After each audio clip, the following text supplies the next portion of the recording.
بسم اللہ الرحمن الرحیم۔ السلام علیکم۔ A1 ٹی وی کے ساتھ میں ہوں عدیل ممتاز۔ شامل کریں گے news head line.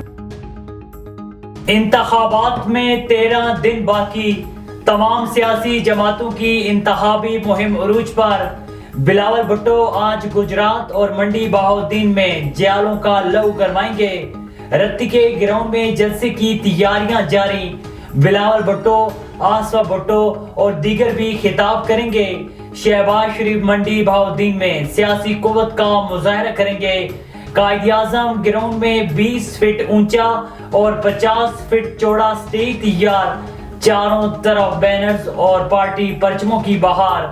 Maryam Nawaz بھی NA 119 میں کارکنان سے خطاب کریں گی۔ ڈپٹی کمشنر اسلام آباد کے MPO جاری کرنے کا اختیار بحال۔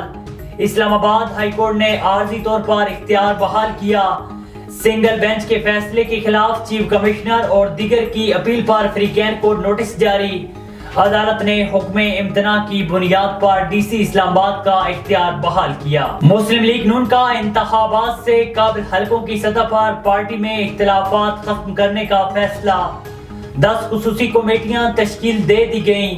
مسلم لیگ نون کے الیکشن سیل کے سربراہ اسحاق ڈار کی زیر صدارت خصوصی کمیٹی کا پہلا اجلاس۔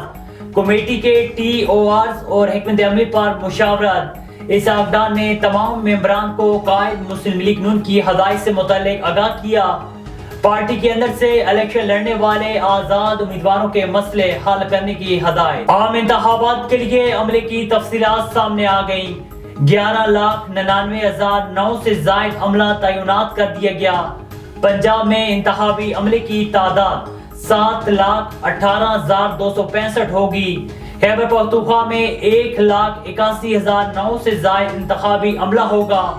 سندھ میں 2,42,400 سے زائد سٹاف ڈیوٹی دے گا۔ بلوچستان میں 57,300 انتخابی عملہ تعینات کر دیا گیا۔ اور PTI کے امیدواروں کے کاغذات ٹیکنیکل بنیادوں پر مسترد کیے گئے۔ انتخابی نشان سے بھی محروم رکھا گیا۔ رہنما PTI بیرسٹر گور کا بونیر میں ورکرز کنونشن سے خطاب۔